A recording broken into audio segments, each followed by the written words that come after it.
Hello everyone, welcome back. कैसे हो आप सभी। तो आज पहली क्लास स्टार्ट कर रहे हैं जो कि सभी कॉम्पिटिटिव एग्जाम के लिए इम्पोर्टेंट रहने वाली है। यदि आप किसी एग्जाम की प्रिपरेशन कर रहे हो, सबसे पहले अपना सिलेबस देखिए कि फिजिक्स का सिलेबस में क्या है। तो मोशन वाला यदि आपका सिलेबस में है और गारंटी से पाएगा तो आपके क्लास बेनिफिशियल रहने वाली है। ठीक है, स्टार्टिंग करते हैं क्लास को कि पहली क्लास है मोशन। सबसे पहले हम मोशन के बारे में बात करें तो आपको मैं साइंस के बारे में थोड़ा सा डीप नॉलेज देना चाहूँगा कि साइंस क्या होता है। ठीक है, तो साइंस की जब हम बात करते हैं तो हम किसी फिनोमिना, कोई भी आपके पास में ऑब्जेक्ट होता है तो उसकी स्टडी करते हो आप। तो यहाँ पे आपके पास में कोई फिनोमिना है, इसकी आपको क्या करनी है, स्टडी करनी है। और स्टडी भी कैसे करोगे आप, सिस्टमेटिक एंड ऑर्गेनाइज तरीके से करोगे। Systematic and organise. देखो, जब आप साइंस का यहाँ पे डेफिनेशन देखते हो, साइंस की परिभाषा क्या होती है। जब कोई भी आपके पास में फिनोमिना है, कोई भी आपके पास में ऑब्जेक्ट है, उस ऑब्जेक्ट के बारे में स्टडी करोगे, अध्ययन करोगे। कैसा, सिस्टमेटिक मतलब व्यवस्थित करना है, ऑर्गेनाइज मतलब उस संगठन को लेके चलना है कि क्या क्या कंपोनेंट्स हैं जो इस पे इफेक्ट डालते हैं। तो हम यहाँ पे साइंस के बारे में हम बात करते हैं। अब साइंस की ही पार्ट होती है जो फिजिक्स हम यहाँ पर पढ़ते हैं। जो आपको फिजिक्स में पढ़ाता हूँ वो फिजिक्स क्या है, इसी का ही पार्ट है। जहाँ पर आप नेचर में जितनी भी उपस्थित है अपने पास लॉज, नेचर के जो लॉज है वो एप्लीकेबल हो जाए उस फिनोमिना के ऊपर, उस ऑब्जेक्ट के ऊपर, तो आप बोलते हो कि ये क्या है, फिजिक्स है। थोड़ा सा मैं आपको डेफिनेशन इसके बारे में बता दिया हूँ। ठीक है, ठीक है भाई। तो स्टार्ट करते हैं अब क्या, अब मैकेनिक्स की बात करते हैं। जो मोशन वाला जो टॉपिक आता है वो किस में आता है, मैकेनिक्स में आता है। मैकेनिक्स में क्या पढ़ते हो आप, व्हाट इज मैकेनिक्स। यदि आपसे कोई मैकेनिक्स के बारे में पूछे तो हम किसी रेस्ट ऑब्जेक्ट की, कोई स्थिर अवस्था में कोई ऑब्जेक्ट है, जैसे कि कोई कार की मोशन है, वो स्थिर अवस्था में है, रेस्ट पे है, और या वो मोशन में है। इन दोनों की जब आप स्टडी करते हो तो आप मैकेनिक्स पढ़ते हो। ठीक है, और मैकेनिक्स क्या होती है, यहाँ पर हम बात करें, mechanics is branch of physics. Mechanics क्या होती है, ब्रांच होती है फिजिक्स की, जिसमें कि हम स्टडी करते हैं। इसमें हम क्या करते हैं, मैकेनिक्स में स्टडी करते हैं। किसकी करते हैं स्टडी, ऑब्जेक्ट की स्टडी की जाती है कि ऑब्जेक्ट आपका रेस्ट में है या ऑब्जेक्ट आपका कैसे में है, मोशन में है। ठीक है, जब आपका ऑब्जेक्ट के बारे में स्टडी कर रहे हो, कोई भी ऑब्जेक्ट है, जैसे ये मार्कर है, तो इसके बारे में मैं स्टडी कर रहा हूँ, इसको फ्री फॉल एच हाइट से मैं नीचे की तरफ गिरा रहा हूँ, तो ये क्या हो रही है, मोशन हो रही है। तो उस मोशन के बारे में जब स्टडी करोगे तो आप किसको पढ़ोगे, मैकेनिक्स को पढ़ोगे। ठीक है, और यदि मैं बात करूं कि ये कोई ऑब्जेक्ट है, यहाँ पे रखा हुआ है, टाइम निरंतर चेंज हो रहा है।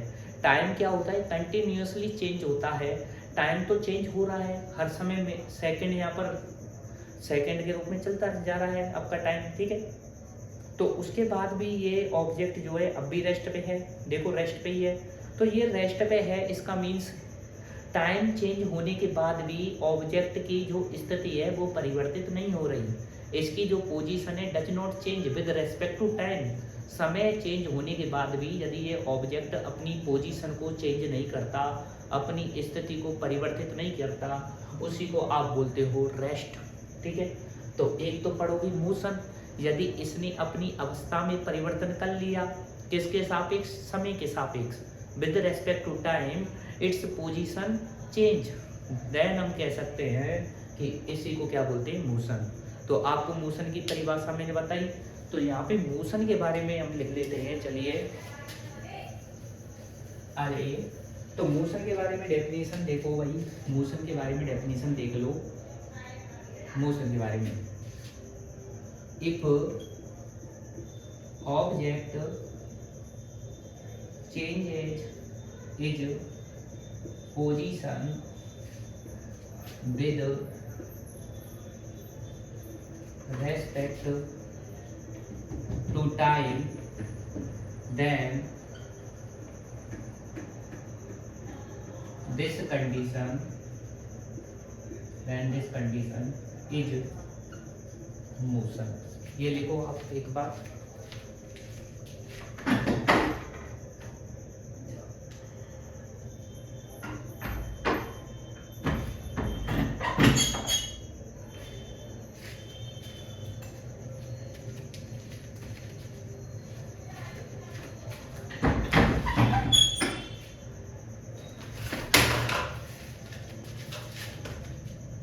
तो आपको ये समझ में आया? तो मैंने क्या बताया था, कोई ऑब्जेक्ट है वो चेंज कर रहा है अपनी position with respect to time, this condition को हम क्या कहते हैं, मोशन की कंडीशन कहते हैं। जैसे कि कोई ऑब्जेक्ट है, एग्जांपल के लिए बता दूं, एग्जांपल में जो क्या लिख सकते हो, कार की मोशन लिखते हो, मोशन ऑफ कार, क्या लिखते हो, मोशन ऑफ कार, कोई कार की मोशन है, ट्रेन की मोशन है, मोशन इन ट्रेन, तो याद लिख सकते हो, ठीक है भाई। तो यहाँ पे कार की मोशन हो गई, ट्रेन की मोशन हो गई, ये सब क्या है, एग्जांपल हो गए मोशन के, ठीक है। यहाँ तक समझ में आया कि मोशन क्या होती है। अब देखो एक चीज और देख लीजिए यहाँ पे, ये सब करने के बाद में नेक्स्ट यहाँ पे आपको दिखाई तो दिखाई ना वैसे कंप्लीट, ठीक। तो ये तो हमने अभी बेसिक बताया आपको थोड़ा सा, ठीक है। तो मोशन के बारे में आपको पता चल गया। अब देखिए कुछ बातें होती हैं जो आपको सोचने लायक होती हैं थोड़ी सी। क्या सोचना है आपको? आपको ये सोचना है कि मोशन के बारे में तो बता दिया, मोशन के बारे में तो बता दिया, अब इसके कुछ टाइप होते हैं, वो टाइप भी आपको देखने पड़ेंगे। क्या क्या देखना पड़ेगा? एक तो होता है स्टैटिक मोशन, एक होता है स्टैटिक मोशन फर्स्ट, दूसरा होता है काइनेमेटिक मोशन, थर्ड होता है डायनामिक, थर्ड होता है आपका डायनामिक मोशन। ये तीन है, ठीक है। तीनों मोशन कौन कौन से हैं एक बार आप देख लीजिए। स्टैटिक मोशन है, काइनेमेटिक मोशन है, डायनामिक मोशन है, ठीक है। अब ये क्या होता है, स्टैटिक जो मोशन है वो रेस्ट वाला ही है, जिसमें कि मैंने पहले ही बताया था कि रेस्ट वाले मोशन को ही बोलेंगे स्टैटिक मोशन, जो अपना टाइम के रिस्पेक्ट में अपना पोजीशन को चेंज नहीं करने वाला। अब टाइम चेंज होता रहेगा कंटिन्यूसली, लेकिन इसकी पोजीशन में चेंज नहीं होगा। इसका मीन्स क्या हुआ, ये स्टैटिक वाली कंडीशन है जो स्टैटिक मोशन है। इसी को आप रेस्ट मोशन भी बोल सकते हो, रेस्ट वाली, ठीक है। दूसरा है काइनेमेटिक मोशन। क्या होता है इसको समझ लो। देखो काइनेमेटिक जो मोशन है, ये वाला काइनेमेटिक मोशन है, इसके बारे में बता देते हैं आपको। काइनेमेटिक मोशन, अब काइनेमेटिक मोशन है, यहाँ पे आपको क्या देखना है, यहाँ पे आप किसी ऑब्जेक्ट मोशन में तो है, कोई ऑब्जेक्ट है, जैसे कि ये कोई ऑब्जेक्ट है जो मोशन में तो है, लेकिन इस ऑब्जेक्ट का जो कॉज है वो आपको नहीं पता। विदाउट नोइंग कॉज, आपको कॉज के बारे में नहीं पता। कॉज क्या है, मतलब आपको कारण नहीं पता कि किस वजह से ये क्या कर रहा है, ऑब्जेक्ट मोशन कर रहा है, ये ऑब्जेक्ट किस वजह से मोशन कर रहा है, उसके बारे में आपको नहीं जानना। आपको बस देखना है कि कार मोशन कर रही है, ट्रक मोशन कर रहा है, ट्रेन मोशन कर रही है, किस वजह से कर रही है ये आपको नहीं पता। उस वाली कंडीशन को कहते हैं काइनेमेटिक। काइनेमेटिक में कॉज के बारे में नहीं पता होगा आपको, ओनली क्या पता होगा कि मोशन कर रही है विद रिस्पेक्ट टू टाइम, अपनी स्थिति में परिवर्तन कर रही है, चेंज कर रही है अपनी पोजीशन को, ठीक है। तो यहाँ पे क्या लिखोगे आप, यहाँ पे मैं लिख देता हूँ भाई। पहला कौन सा था, स्टैटिक था। स्टैटिक इसी को क्या बोलते हैं, रेस्ट बोलते हैं। इसमें भी क्या लिखोगे कि if any object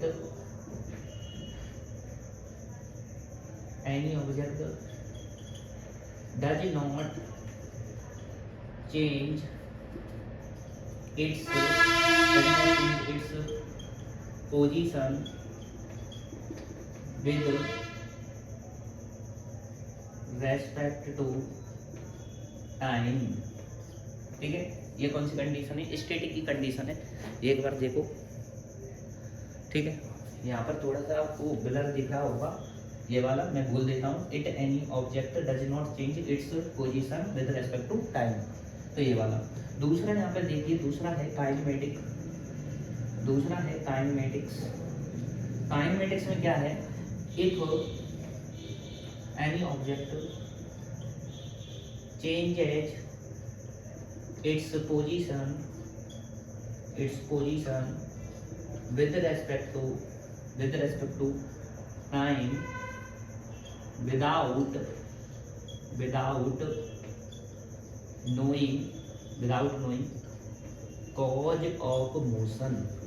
knowing cause of motion, यहाँ पे हमने क्या बोला कि कोई भी एनी ऑब्जेक्ट है जो कि चेंज कर रहा है अपनी पोजीशन मतलब स्थिति को with respect to time, time के सापेक्ष, without knowing cause of motion. आपको नोइंग कॉज ऑफ मोशन, आपको कॉज के बारे में नहीं पता किस वजह से वो मोशन कर रहा है, तो उसी को बोलेंगे काइनेमेटिक्स, कि ऑब्जेक्ट मोशन तो कर रहा है लेकिन किस वजह से कर रहा है ये नहीं पता। ठीक है, तीसरी बात भी यहाँ पे लिखते हैं, थर्ड बात यहाँ पर स्पेस है, ठीक है हो जाएगा। तो यहाँ पे आता है डायनेमिक्स, क्या आता है, डायनामिक्स। अब डायनेमिक्स में क्या होता है कि if any object changes its position with respect to time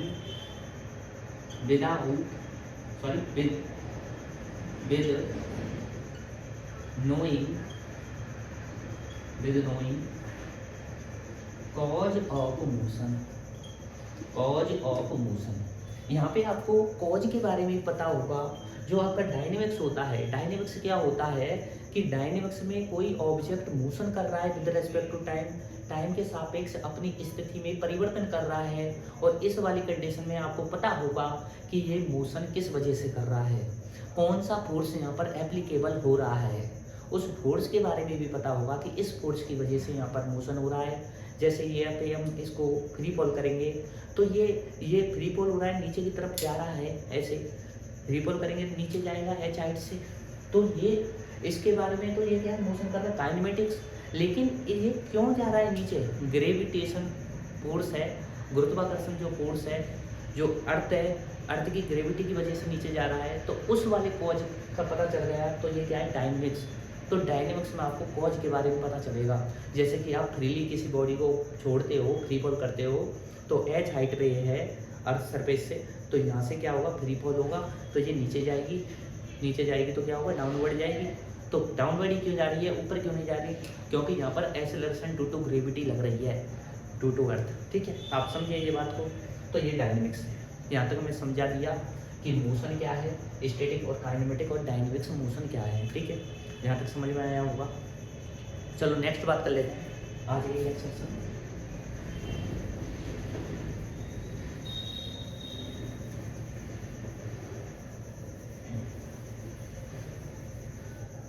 समझ में आएगा, कंप्लीट आएगा। मैं दावे के साथ कह रहा हूँ सारी चीज़ें समझ में आएगी। वीडियो लेक्चर को कंप्लीट देखना बस, है ना। आज मैं एक चीज़ और बता देता हूँ आपको मोशन के बारे में ही। ठीक है, एक आता है फ्रेम ऑफ रेफरेंस, एक टॉपिक आता है, अच्छा टॉपिक है, जिसका नाम ले लिया है मैंने फ्रेम ऑफ रेफरेंस। क्या ले लिया, frame of reference. Frame of reference क्या होता है, देखो फ्रेम ऑफ रेफरेंस जैसे कि हम बात करें तो यहाँ पर हम क्या करते हैं, ये कोई फ्रेम हुआ जिसमें कि हम यहाँ पर क्या करेंगे, हम हमारा नज़र क्या होगा कि हम किस फ्रेम से देख रहे हैं। कोई यहाँ पर मोशन में हो, जैसे कि हम बात करें, जैसे कि मैं यहाँ पे बैठा हुआ हूँ, ठीक है, यहाँ पर यदि मैं चलती हुई गाड़ियों को देख रहा हूँ, कार को देख रहा हूँ, चलती हुई कार को, तो मैं यहाँ पर स्टेबल स्थिर अवस्था में हूँ, और यहाँ से मैं ऐसे देखता हूँ कि यहाँ से सामने से कोई गाड़ी जा रही है। ठीक है, तो कार कैसी है, मोशन अवस्था में है।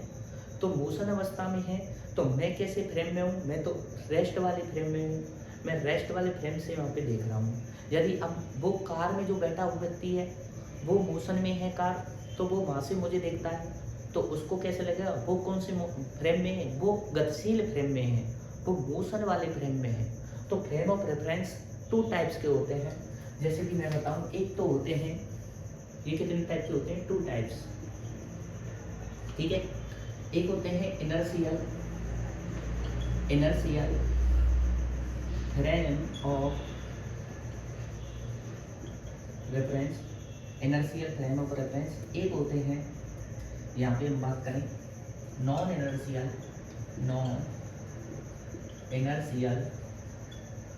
Frame of reference. ठीक है। एक तो होता है इनर्शियल फ्रेम ऑफ रेफरेंस, जिनको आप हिंदी में भी बोल देते हो। हिंदी में यदि बता दूं मैं, फ्रेम ऑफ रेफरेंस को बोलते हैं निर्देश तंत्र। क्या बोलते हैं? निर्देश तंत्र। तो ये तो कौन सा है? जड़त्वीय निर्देश तंत्र बोलते हैं इसको। जड़त्वीय, हिंदी में भी बता देता हूँ, जड़त्वीय क्या बोलते हैं? निर्देश तंत्र बोलते हैं। और इसको बोलते हैं अजड़त्वीय